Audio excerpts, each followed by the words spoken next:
Good evening. Welcome to the Pullman City Council meeting for this Tuesday, June 14th. It's nice to have you here this evening. And with that, Dee, would you please call roll? Mayor Johnson. Here. Councilmember Benjamin. Present. Councilmember Dubin. Here. Councilmember Guido. Here. Councilmember McCall. Here. Councilmember Weller. Present. Councilmember Wright. Here. Councilmember Parks. Okay. Under announcements, did anybody get a notice from Ann? I know she's at. It's there's on here a motion to excuse Councilmember Parks. Yes. I had not been notified. I'm sorry. Oh, Okay. I apologize. Okay. With that, entertain a motion to excuse Ann Parks from the meeting tonight. So moved. Second. Moved and seconded. All those in favor signify by saying aye. Aye. Any opposed? Okay. Now, under announcements tonight. Neal Public Library opened its doors in Pullman on June 20th, 1922. 6 volunteers worked with a budget of $97.80 and 700 books, most of which were on loan from the school district for the summer. 100 years later, Neal Public Library provides services to the community as a department of the City of Pullman with paid staff, annual budget, robust library collection. Neal Public Library is excited to mark its centennial with a week-long celebration Tuesday, June 21st through June 25th. On Tuesday the 21st at 6 p.m., you can join local historian John Anderson for an in-person presentation on The Little Library That Could, the history of Neal Public Library. During the week, you can stop by and view the many pieces of history on display at the library. Also, the summer reading program Oceans of Possibilities is set to sail. Right now, it's going on. Kids of all ages can sign up for the Neal Library Bean Stack organization to track their reading through July 28th. A raffle ticket is earned for every hour of reading. And I know I'll be reading there tomorrow at 10:30, and they have found me a lot of ocean books. A lot more ocean books than I've ever read before, so at least for kids, so we've got that one covered. So we have 2 significant construction projects started this week, resurfacing Terview Drive. Some of us have found that out as we started to go down that way. On SR 270 to Airport Road, as Terview is going to be resurfaced. Areas closed through traffic throughout the duration of the expected completion about July 8th. If trying to reach the Pullman-Moscow Regional Airport, probably the fastest way is to go down 270, turn at the Moscow-Pullman Highway down to the airport from that direction. Probably works the best. And WSU has started the demolition of Troy Wagner pedestrian bridge on Stadium Way. I found that one out this morning as I was going to a meeting. For the next 2 weeks, a portion of Stadium Way will be closed to traffic in both directions to allow the bridge removal. Full project expected to conclude by July 29th. Kids and Rigs will be taking place this Saturday, June 28th from 11 to 2 at Living Faith Fellowship parking lot. That's at Crestview and Grand. And if you haven't been by there, they have all the big rigs, and the city participates as well. We have road graders there, and we have trucks from M&O, and there's fire trucks and police cars and construction vehicles as well. So it's always good for the kids. City of Pullman invites community feedback on the project Downtown Pullman Storybook through July 8th. The digital menu of concept designs storybook outlines key projects that the City Council is considering with hopes of building a safer, more accessible, and attractive downtown district. And also would like to point out that Rainy Pool, starting June 15th to the 17th, will be open for swim, available from 1 to 5. Starting June 18th and beyond, the pool will resume normal hours from 1 to 6, excluding holidays. Pullman Parks and Recreation may close the pool due to weather or other concerns. Pullman Parks and Recreation members will receive an email informing them of any changes if they have subscribed. Pool alerts will be posted on Facebook, Twitter, and our website as well. And on Monday, we are observing Juneteenth, and we have a proclamation that came out, whereas on January 1st, 1863, President Abraham Lincoln issued the Emancipation Proclamation, setting in motion the end of slavery in the United States.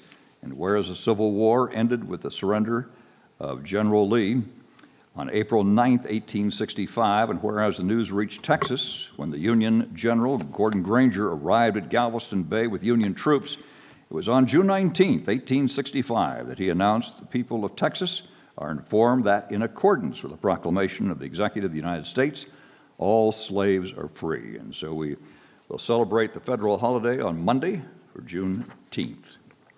And those are the announcements tonight.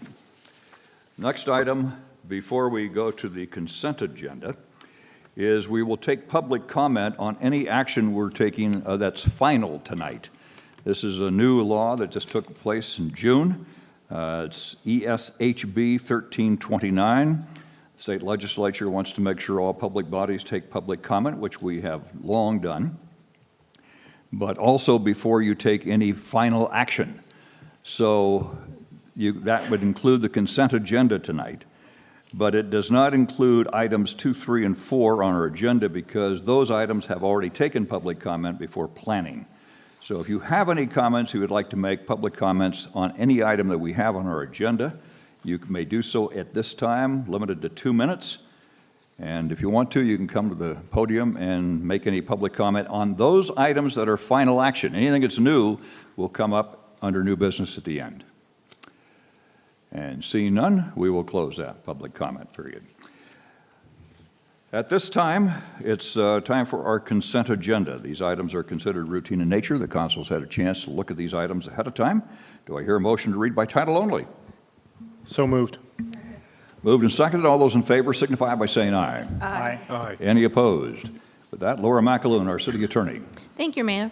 Your consent agenda consists of a motion to dispense with the reading of the minutes of the regular meeting of May 3rd, 2022, and approve them as submitted, a motion to dispense with the reading of the minutes of the regular meeting of May 24, 2022, and approve them as submitted, a motion to approve disbursements for accounts payable checks numbered 106810 through 106894, totaling $272,466.42, a motion to approve disbursements for accounts payable checks numbered 106895 through 106904, electronic transfers 63, 64, and 868 through 872, payroll direct deposits numbered 76970 through 77327, totaling $929,360.02, a motion to adopt the 2023 to 2024 biennial budget schedule, and resolution number R-34-22,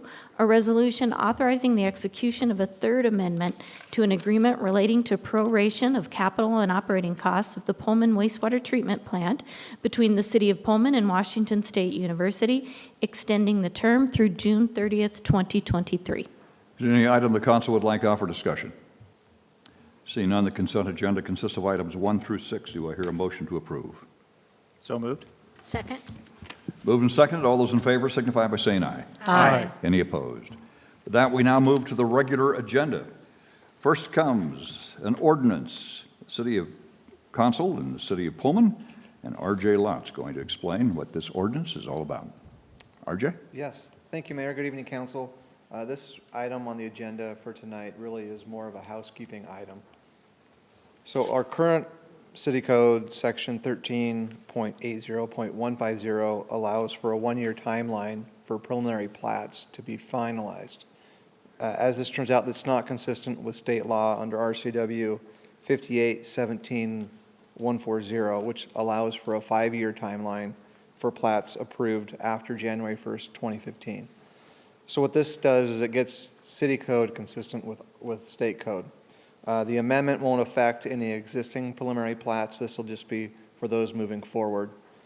The code will reference the RCW just in the instance that the state legislature decides to amend the timeline in the future. So having to come back again and amend the city code won't be necessary, as we will just consistently reference the RCW. Are there any questions at this time? Questions or comments? Seeing none, do I hear a motion on this ordinance?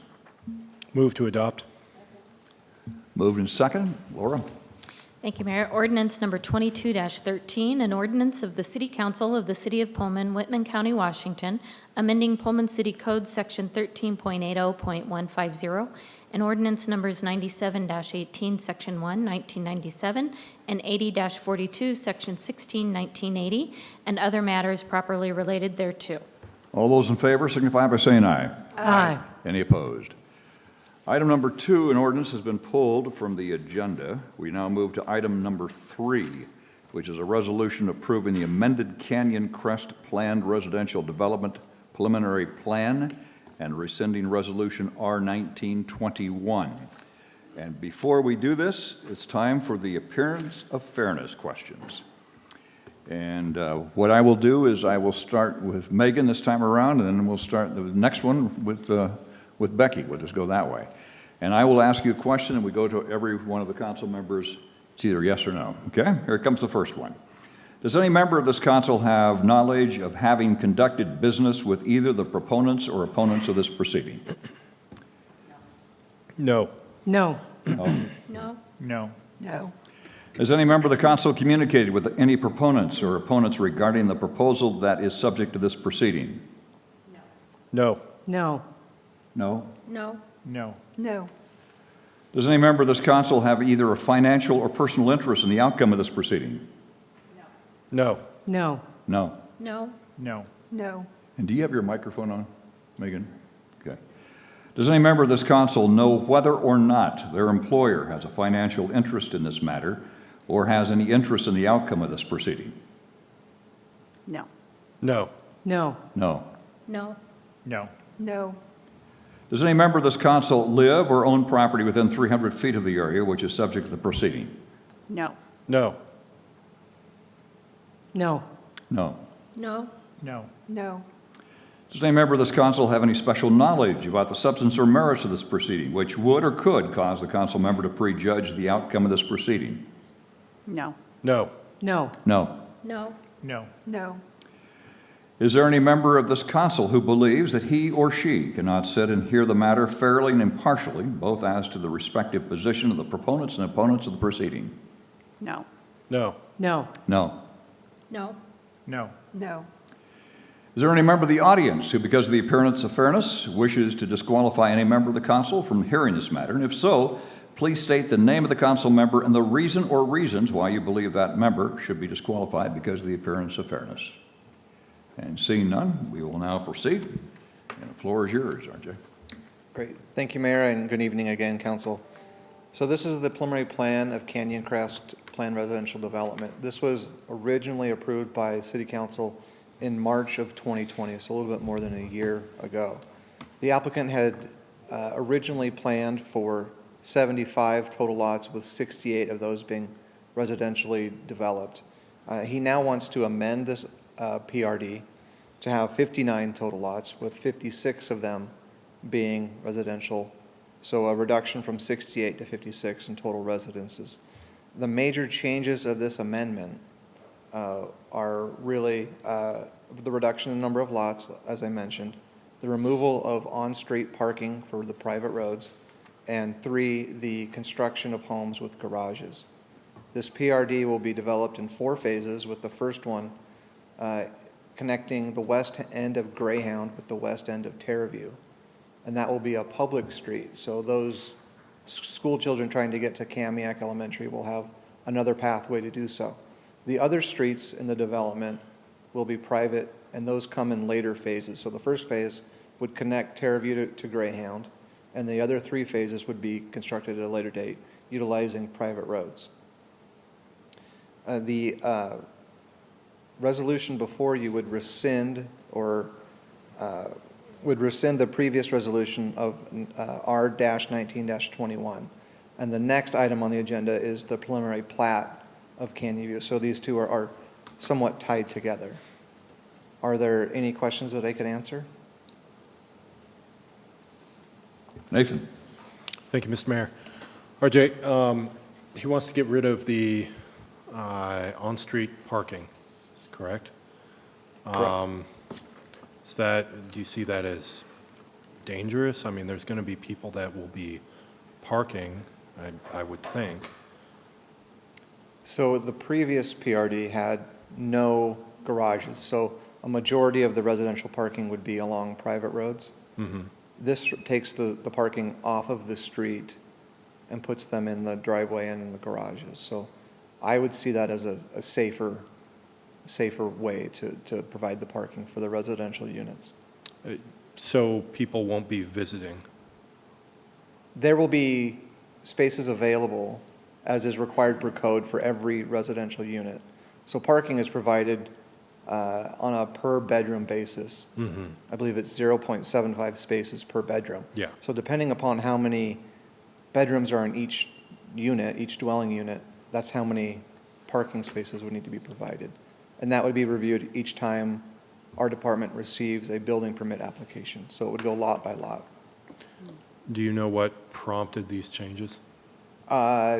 I don't want to speak entirely for the applicant, but it's my understanding that the builder that he originally had for the original PRD back in March of 2021, they could not come to an agreement.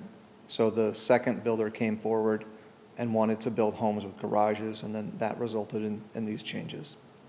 Okay, and these areas will be walkable and, okay. Yes.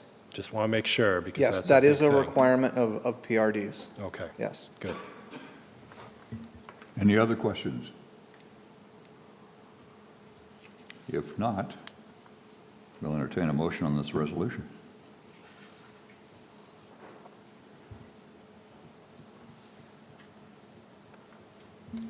Move to adopt. Second. Laura, would you read the resolution, please? Resolution number R-35-22, a resolution approving the amended Canyon Crest Planned Residential Development Preliminary Plan and rescinding resolution number R-19-21. All those in favor signify by saying aye. Aye. Any opposed? Move next to resolution item number 4 tonight. And again, there's a notation that we must do a appearance of fairness. So Becky, we will start with you this time around. Does any member of this council have knowledge of having conducted business with either the proponents or opponents of the proceeding? No. No. No. No. No. No. No. Does any member of the council communicate with the proponent or opponent regarding the proposal that is subject to this proceeding? No. No. No. No. No. No. No. Does any member of this council have either a financial or personal interest in the outcome of this proceeding? No. No. No. No. No. No. No. Does any member of this council know whether or not their employer has a financial interest in the matter or has an interest in the outcome of this proceeding? No. No. No. No. No. No. No. Does any member of the council live or own property within 300 feet of the area which is subject to the proceeding? No. No. No. No. No. No. No. Does any member of the council have any special knowledge about the substance or merits of the proceeding which would or could cause the council member to prejudge the outcome of the proceeding? No. No. No. No. No. No. No. Is there any member of the council who believes that he or she cannot sit here and hear the matter fairly and impartially, both as to the respective position of the proponents and opponents of the proceeding? No. No. No. No. No. No. No. Is there any member of the audience who, because of the appearance of fairness doctrine, wishes to disqualify any member of the council from hearing the matter? If so, please state the name of the council member, the reason or reasons why you believe that member should be disqualified because of the appearance of fairness. And seeing none, we'll proceed. RJ? Yes, thank you, Mayor. So this is the preliminary plat of Canyon Crest, which is tied to the previous item I just spoke about. So this is the plat that would develop each individual lot. So they're similar to a PRD, but different. It's a little awkward in how that works, but this would be a preliminary plat like you would have it at any normal subdivision. So this would be under the 5-year timeline, as I just mentioned, to complete. There is one written comment that we received, and that's in your packet from Lisa Estes. Are there any questions from the council?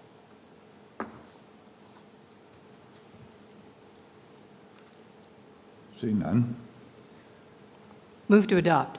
Second. Laura? Before I read the title, I just want to point out that there is a typographical error in the resolution number that's being rescinded. So I've marked it out on this original, and it should be 18. So that's how I'll read it. Okay. Resolution number R-36-22, a resolution approving an amended preliminary plat of Canyon Crest Planned Residential Development and rescinding resolution number R-18-21. All those in favor signify by saying aye. Aye. Aye. Any opposed? Okay, now we move to discussion items tonight.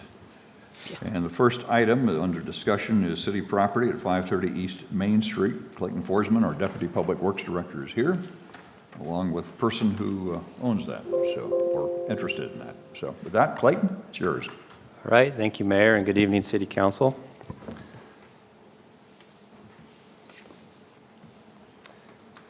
So tonight's discussion, as the Mayor mentioned, is centered around the property located at 530 East Main Street. That property is located in downtown Pullman, and as you can see, I've highlighted that property here in red in this box here. So first, I'll provide some background and context regarding the discussion item tonight, and then I'll turn the floor over to the property owner, Mr. Tobe Finch, who's with us here tonight from Happy Day Restaurants, to present his request. And then we will both be available for any questions. So this slide here shows the property owned by Mr. Finch. So that property is shown by this magenta box here. This image should look familiar, as council discussed this piece of property at length at a meeting in February. That meeting involved a potential buyer of the property looking to develop and add a Starbucks to the site. However, that project has since been terminated.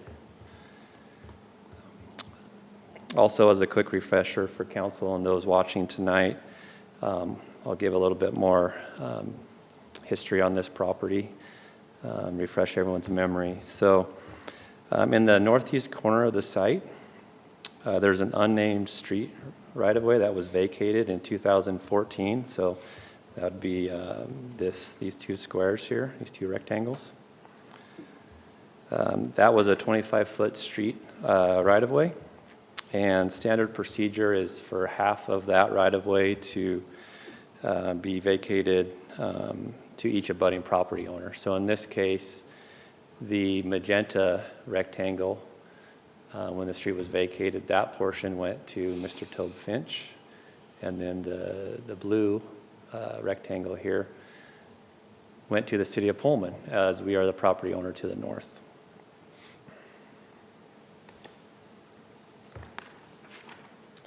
So the main reason for the discussion tonight is that the property owner has requested to purchase the former vacated right-of-way that the city still owns, so the blue highlighted square or rectangle.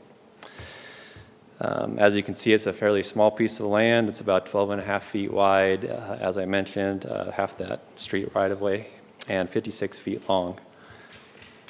Also included in your packet is the formal request from the property owner.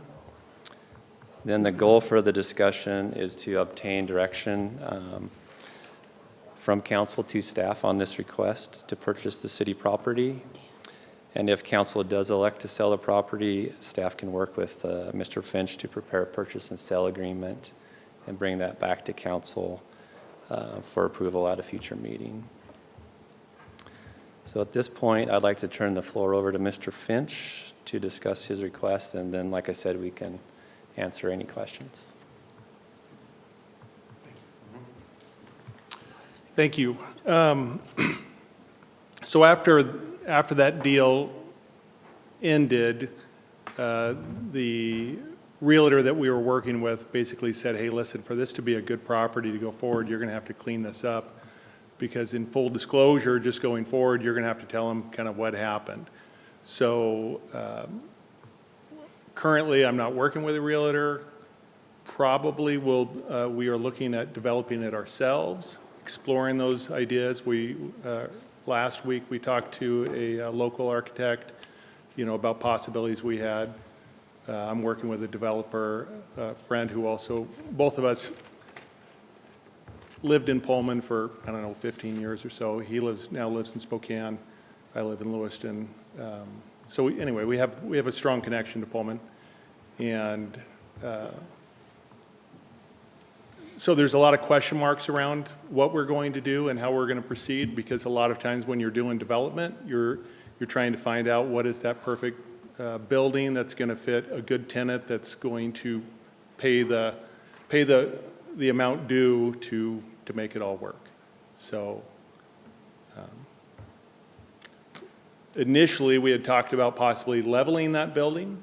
There is some discussion about not doing that and just skinning it and doing some workarounds, but there's a lot of question marks out there. Any questions? Mr. Finch? Yes, Nathan? Thank you, Mr. Mayor. Mr. Finch, now I've had somebody ask me,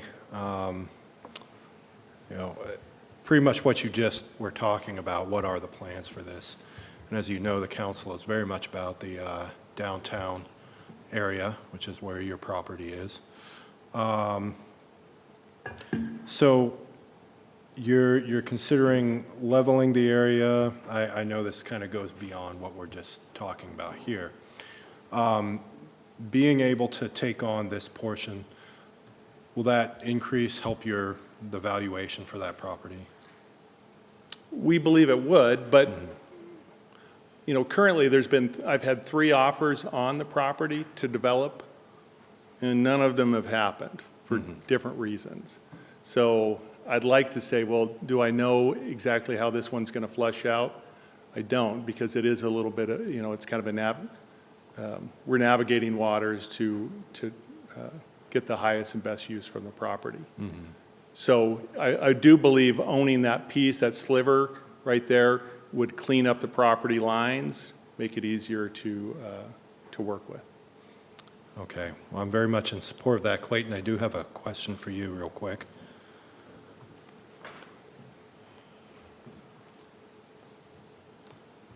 So being able to sell this would bring us pretty much in line with the other, from what the map shows, the cold properties, correct? Correct. Okay, so, well, I'm all in favor for anyone helping to bring up their property and improve it, so thank you for being involved in the downtown. Thank you. Those were my questions. Thank you. I still miss taco time. I just want you to know that. just let you know that. Other questions? Okay. Eileen? Laura and I have had a lot of discussions about this, and she may have to clarify my word salad here if I get lost. There's about 4, 5, 6 parking spaces at the very north side of that area, and those are on city property, and they have been in casual use for decades. And there's also a really nice access to the trail there. And I would want some assurances from you or in some way that those parking spaces won't go away, or that they would still be available for casual use, or that, help me out here, Laura. So council member, those parking spaces are on city-owned property. They are on, They yes. are on yes. city-owned property, That's- so it would not be a commitment from Mr. Finch as to whether they continue to exist. Well, that would be a choice of the city, but I would want to have some assurances that they would not be blocked off in some way or restricted from use. Now, maybe that's outside our elbow room, because they have been, It's the city's property, so the city controls the use of it. but would there be anything that would prevent a future owner from putting a fence across there? So From they could not fencing be their available. property? Yeah, would not be available for casual No, use. a private property owner could fence their own property. So that could be, that entrance to the trail could go away. That entrance to the trail is on city property Right. from the city parking area, the city-owned parking spaces. So that's access they would have through the city. The access is on city property. Right.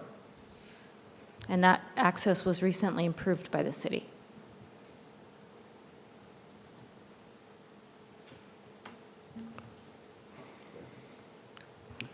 Nathan? One more question. I think and correct me if I'm wrong, Eileen, the access to the parking spaces runs through that property.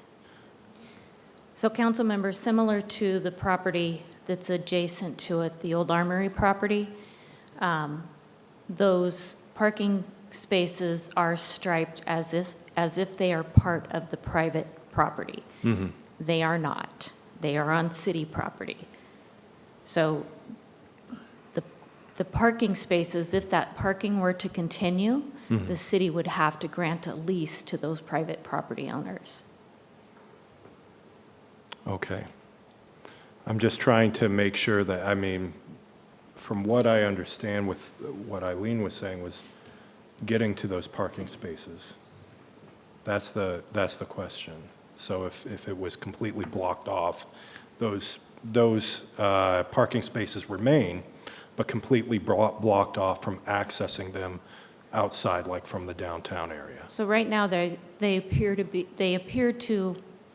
the average citizen to be associated with the businesses. Yeah, but they're not. And that they're not. Yeah. Correct. It's the businesses that are using city property for their own private parking. And if that were to continue, we would require a lease from those property owners. The city would require a lease to those property owners to allow them to continue striping and using that area as their own private parking. As far as access to the trail, there are multiple access points to the trail that the public can access. And in addition, there is a public right-of-way alongside, you can't see it on here, but it runs to the east of the Armory building. Yeah.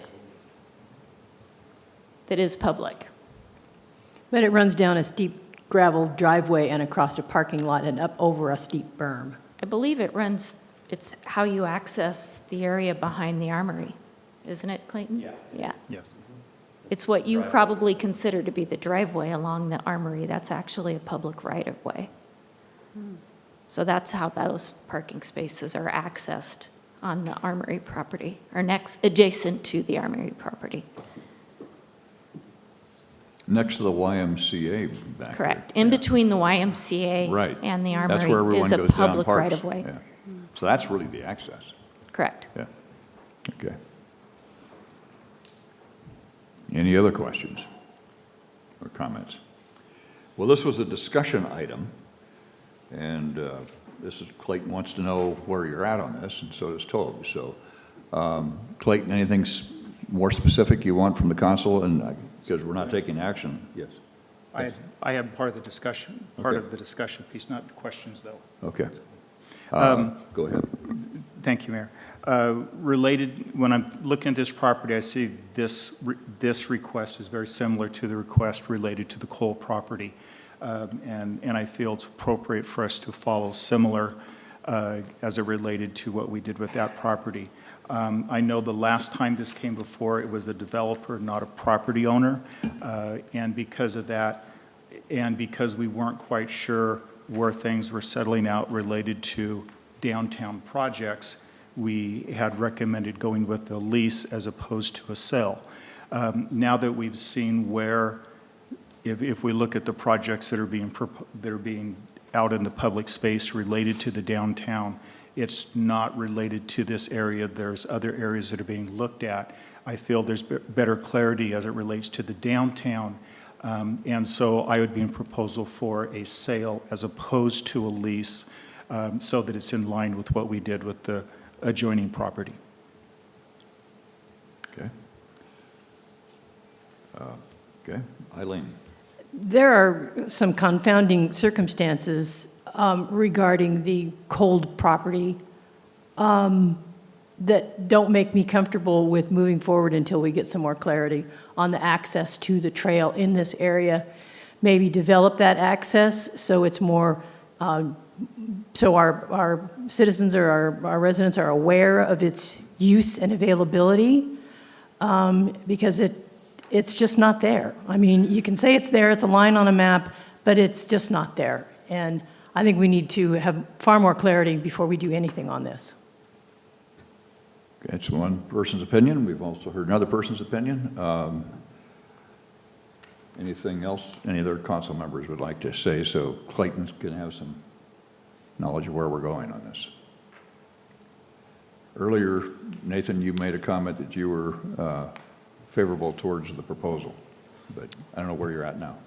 Yeah, Mr. Mayor, I am favorable for it. I think, though, that the communication does need to occur with the access, so somewhere in between. I mean, I agree with the sale, but I do think some of those parking spaces down there are not adequately communicated to the public that the public can use them.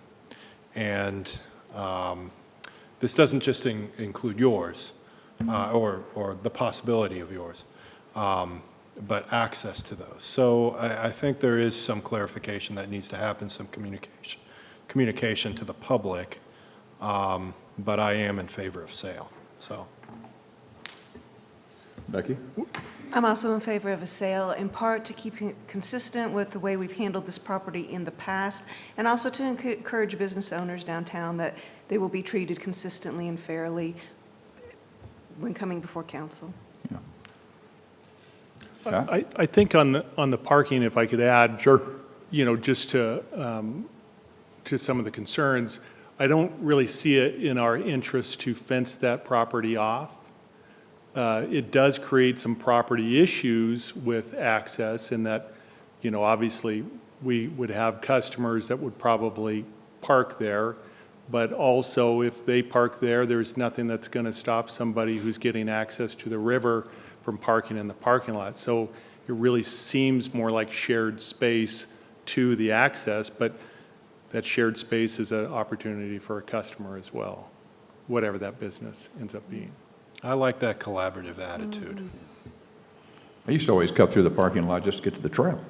It's a shortcut right to Rainy Park. So, Megan, did you have a comment? Well, I'm leaning towards, with the interest of downtown revitalization and occupying that building for the sale of that space. But I do think, to Eileen and Nathan's point, we could definitely use better communication about what is public parking. Had no idea myself, so I think we could communicate that better. Laura, do you want to make any additional comments on this? Okay. Okay, with that, because this is a discussion item. I know, let me Okay. make a comment. Thank you, Tobe, very much for doing all of this. And obviously, it's going to make it a lot easier for you to take care of that property. I think it would behoove the city, if that is all city property behind those two locations, to adequately sign it like other public parking lots are signed. And then that would eliminate, you know, the question as to what is this parking. And, you know, I think as part of the trail system, it seems to me, in my simplistic mind, that there are other areas kind of all along that road trail that you can get access to that trail. I mean, this is the last, personally, this is the last spot that I would look to get access to the trail. But that's just me. But, so having said all those things and with the adequate signage for that, I certainly would concur with the possibility of the sale. I think the other thing with signage, you have to determine how long you can park there, because that's one of the things we've always debated around that particular area. How long of parking space is that going to be? Is that going to be one of those 6 hours or 3 hours or a 2 hour? And then you have to know right nearby a number of people that work for WSU park in that area all day long. So again, that has to be considered as well. So Clayton, I think you have some direction as far as signage is concerned. And Tobe, I think you've heard at least the direction of where they're talking about. So I think that's better than it was the last time. Good. Thank you. Okay. But again, it's a discussion item. Okay. So, all right.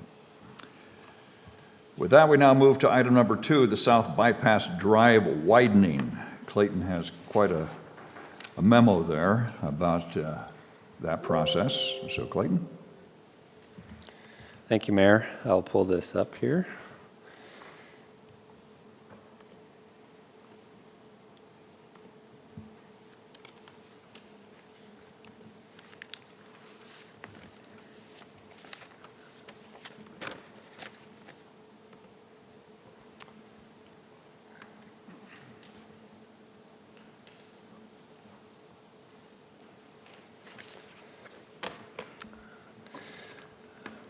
As I mentioned, thank you, Mayor, and good evening again, City Council.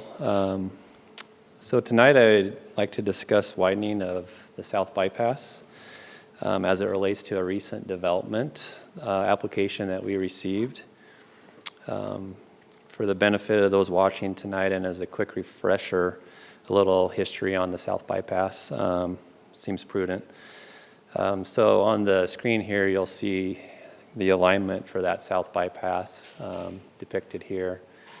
On the west end, we've got a connection at 195, and then on the east end, a connection at State Route 270. So this route study, which you see on the cover sheet here, was presented to council back in 2006. It had a few alternate routes at that time.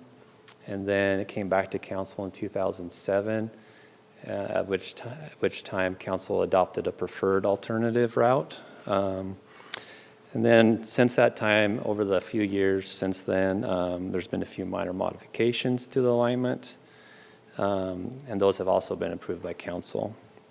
So the alignment you see here on the screen is the currently approved alignment for the South Bypass. So nothing has been built other than the area that is shown here in red to date. So here's a snippet from that South Bypass study. The South Bypass is envisioned to be a 5-lane, which is shown here, 5-lane street. A shared use path on one side, a sidewalk on the other. 4 inches of asphalt, 18 inches of gravel, and the study recommends a 100-foot right-of-way to fit that into that section into the street right-of-way. Also in the study, shown down here, they envisioned an interim street section, so a 2-lane street section initially.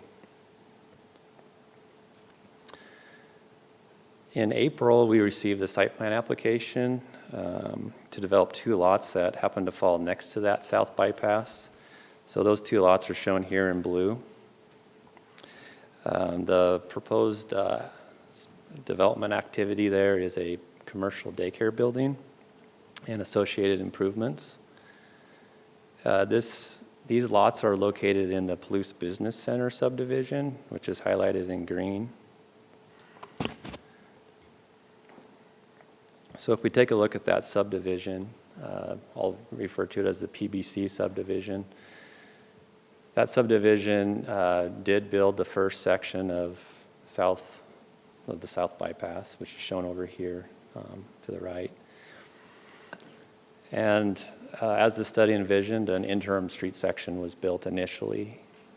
So that was a 33-foot wide street section. Had just 2 inches of asphalt instead of 4. It did have the full aggregate section below the asphalt so that it could be built upon in the future. And the full 100-foot right-of-way was dedicated as part of that subdivision. And this actually is a snippet from those subdivision plans, so you can see the planning that went into it. You have the initial section, and then you can see the extension in the future. You have the new curb line out here, the sidewalk, and then, of course, the right-of-way. So that's all been graded out flat within that 100-foot right-of-way. The idea was that in the future, when the time was right, the city would widen the initial section to the full section at a future date as a single project. City standards do allow for the city to participate in oversizing the street section for regional purposes. So in this case, with council approval, the city contributed just under $30,000 to the extra gravel that went into that initial section. So if we fast forward to 2020, there was one additional section of the bypass constructed, and that was part of the CAC, so Community Action Center, Riverview Apartments project. So it's trying to show that over here in this red box, so that you can see that's a full section. So it's the full 5-lane, 64-foot wide section, 4 inches of asphalt, the full gravel, and of course the 100-foot right-of-way was dedicated to the city as part of that development. So the difference really was stemmed from some council discussions. We had quite a few council discussions in 2017 and 2018 regarding development, and those council discussions really put the onus on staff to have those developers, those development projects build the full street section initially. So that's what happened in this case, and our contribution is shown there. It's just over $67,000 for the extra width, the extra gravel, and the extra asphalt beyond the typical street section.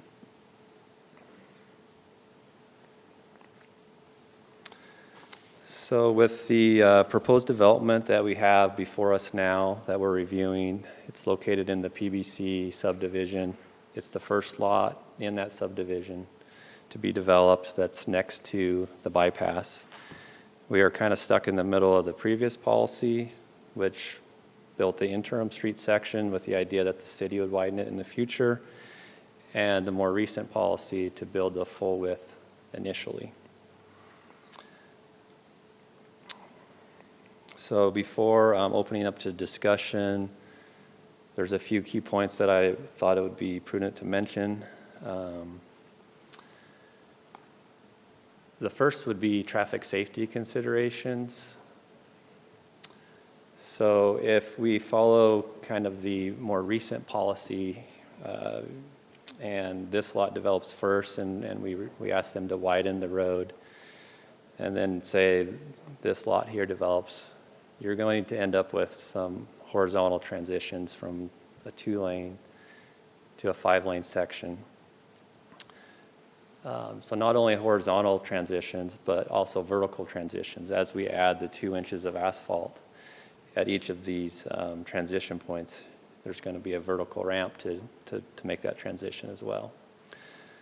So I think it's prudent to think about that as these transitions will create safety considerations for the traveling public.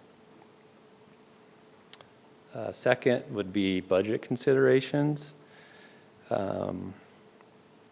So as I mentioned, based on our standards, the city would, of course, with council approval, participate in the oversizing, so the widening of that street to meet regional requirements. Our street fund is one of the budgets that we have to watch the most close.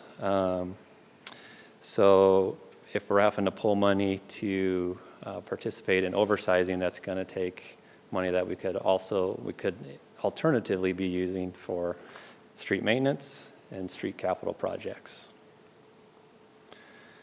Also, with the timing of development, we don't have a regular fund to match these requests, so a lot of times you're looking at a budget amendment because we don't know when these oversizing items are going to come to us when we're doing our budget. And then lastly, I've listed South Bypass long-term viability. We've learned here recently, quite recently, with the freight study, as far as WashDOT's concerned, the South Bypass is unfundable, so they're no longer considering this option as viable from their standpoint. So at this point, I'd really like to open up for discussions and get some direction from council on how to proceed with both the current application we have and future development in that subdivision along the bypass. given the challenge of transitioning from the former street policy with bypass to the new policy in this case. Anxious to answer any questions and Okay. see where this goes. We'll go to Pat first. So just some clarification, Clayton, on this, whatever page it is, the one that we were just looking at with the 3 bullet points, that one. Is there a reason why that entire bypass drive would not be 5-lane? I mean, with the intervals there of 5-lane, 2-lane, 5-lane, 2-lane, 5-lane, why would we do that? Why wouldn't we just do the whole thing if we were going to do it? So yeah, the old policy would be that the city would widen it all at once. It's one single project. But if we're looking at development as it comes in, it would be the developer and the part of the bypass that they abut, that they would widen that portion only. So as different developments, so let's say this develops first, that area would be prime for widening by that developer. Then say this lot develops. So I'm just kind of doing this what if. Okay. Okay. Because this decision would, affect all the lots, in my opinion, for that whole corridor. And the daycare that's being proposed, is that still just a proposal at this point, or is that looking to be a little more solid going forward? We've received a site plan application, so yeah, I would say it's we have to act. Okay, so that's only going to continue to impact the circulation up there, given the Riverview Apartments, the additional traffic associated with the daycare. I mean, that's, Sure, there'll be some traffic associated with any development out here. okay. Thank you, that's all I have for right now. But that traffic, would that justify 5 lanes? No. Not initially, no. Yeah. Okay, Francis or Becky, which one? Okay, okay, Francis. What I'm hearing between the lines, your question is, the city council has approved a south bypass that's, I mean, it's in our plan as one of the solutions to getting traffic off of the center and the core of town. Department of Transportation has said at this time, they're not considering funding it, and they were probably a little bit stronger than that. And so what I'm reading between the lines is this a question that says, is the south bypass important enough to us that we want to partner with developers as this is built out and as a city slowly build it out, as opposed to looking for funding from Department of Transportation? Is that in order to determine whether or not we feel we should keep, as we build and planning for the 5 lanes or not? Or is it a different question that you're trying to have us nuance? I think the last goal we set, we did not even use the word south No. or north. We said bypass. Right. Because it was that open for the council. Because we were looking at some potential in the north that had some really good potential. Yeah. Especially the right-of-way was already secured. And we were also, Clayton came to us with that central. And I'm trying to remember in the comp plan whether we have, I mean, this has been identified. In the past. In Yeah. the past. Yeah. Becky? So right now, by the apartments, we have the 5 lanes. It already bumps out to the 5 lanes, and that's the only area that does that. And so the decision that's before us right now is either we continue kind of doing this in a time where asphalt is very, very expensive, or, and this is my question, we suspend that requirement, we abolish it? What are our options there? Yeah, that would be one way to look at it. Basically, does it make sense to widen a road at this point versus just reserving the alignment and the right-of-way so it could be done at a later date, possibly. And so what action would we need to take on that too? I don't know what right word to use, suspend, rescind? Laura? So council, the prior direction from city council to staff was just that, just a verbal direction to staff that for the south bypass, when there is development, to require the developer to build it to 5 lanes. And so that's what has resulted in this thin, wide issue that is creating safety and risk and liability issues from both the vertical transitions, the horizontal transitions. It creates conflict and risk. So what the city would like to hear from you is, do you want city staff to stick with that prior verbal direction from city council that any project along the south bypass alignment has to be 5 lanes and built as if it were a freeway bypass or a highway bypass? Or can it have the standard city? Can they follow the standard city approach, which would be they would reserve the right-of-way, but only build it to current traffic needs? Thank you. And so it seems to me then reserving the standard city approach would be the best option now, especially considering the cost and the unknowable future of any bypass, south or otherwise. Okay. Eileen?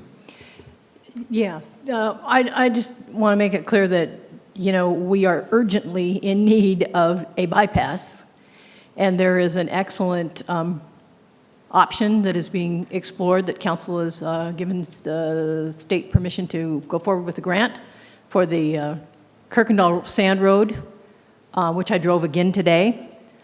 It is flat. It does not wind around. It does not go uphill and down dale. I've been out on this property, out on the south, where this line meanders. And we want to make it clear, too, that this line that you have on your map here, none of this exists other than the 1,100 feet that is the red. And it's only 1,100 feet. That's all it is. And it is an absolute dead end on either end. There isn't even a cul-de-sac there. Yep. So we need to maybe make sure that we're all kind of on the same page in terms of our thinking, and the state has been crystal clear on this.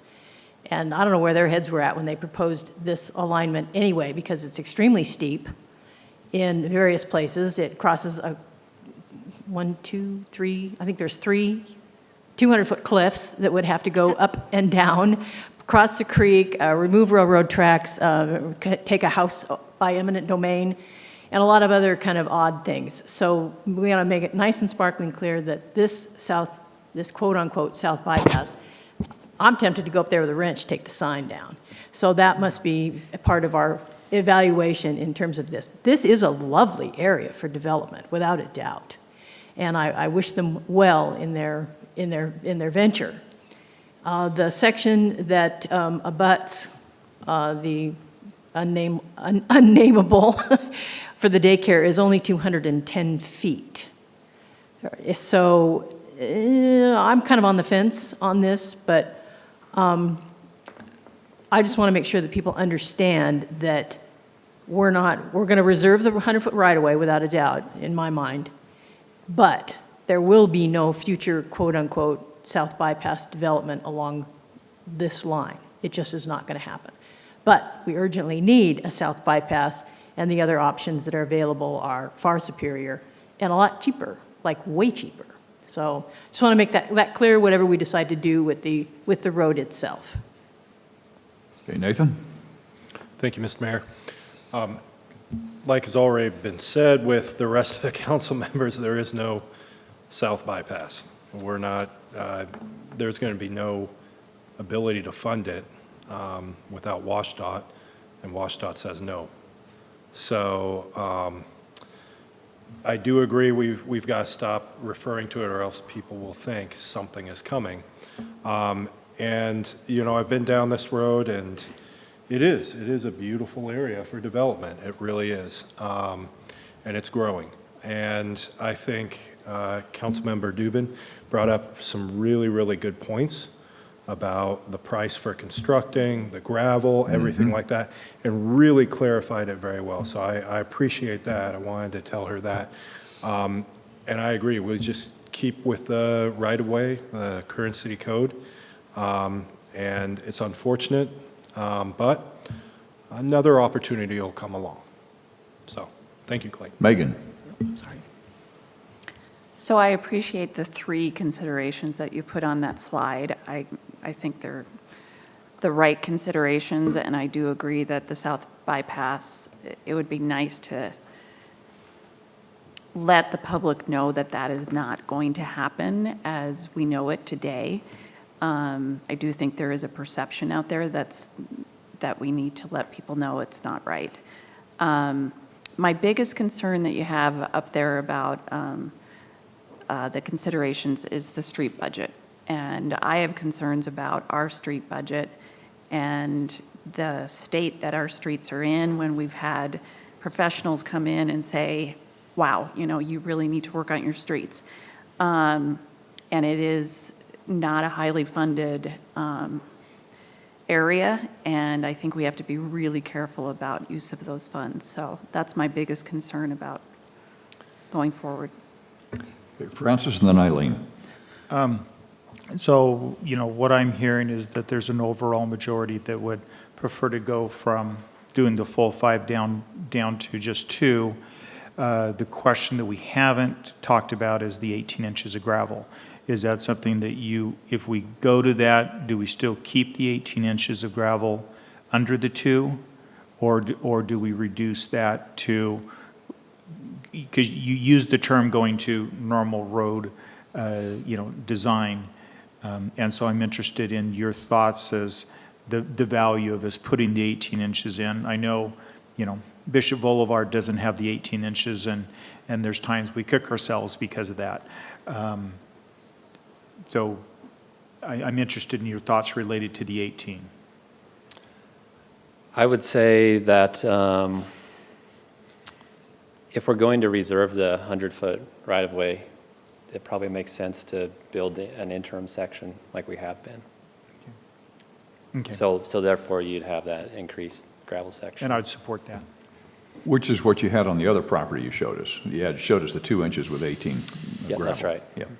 Okay, Eileen? Yeah, gravel is cheap compared to the rest of the materials involved. And in terms of strengthening the notion of the interim, again, interim is even the wrong word in this context. Let us just say that the existing 1,100 feet, that's what we'll call it, the existing 1,100 feet, I want that on a T-shirt. There are utilities.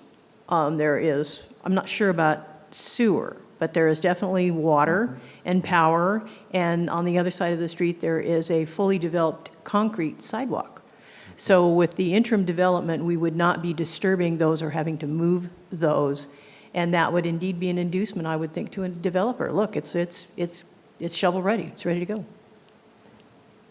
Which is what the developer put together in the first place for the Police Business Park. Yeah, that was. And we've actually helped parks try and make sure the sidewalks are plowed to take care of the residents who are living off of Bypass Road in the Community Action Center, trying to catch the buses. So I think it's pretty clear for tonight. I think a lot of clarity, especially when you take a look at some of our streets out there, and any kind of money that would be diverted from trying to repair some of our streets really rubs us, I think, all the wrong way, because we know what the streets are like. And we know that we have a challenged budget, and you put that very clear in your memo here tonight. So I think you got some good direction tonight. Yep, thank you, everyone. Appreciate it. Yeah. Thank you, Consul. Is there any new business to come before the Consul tonight? Seeing none, we will then adjourn into an executive session. And while the provisions of the Open Public Meeting Act do not apply to discussions relating to the interpretation or application of labor agreement, or that portion of the meeting during which the governing body is planning or adopting a strategy or position to be taken during the course of any collective bargaining, professional negotiations, grievance, or mediation proceedings, or reviewing the proposals made during the course of negotiations or proceeding, the City Council is announcing its intention to discuss such matters in executive session. Executive session is expected to last approximately 10 minutes. So we will start the executive session at 8:06. So that means you have 1 minute to clear out of here and get in the other room, and then we will go into executive session. Thank you for attending tonight.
Okay,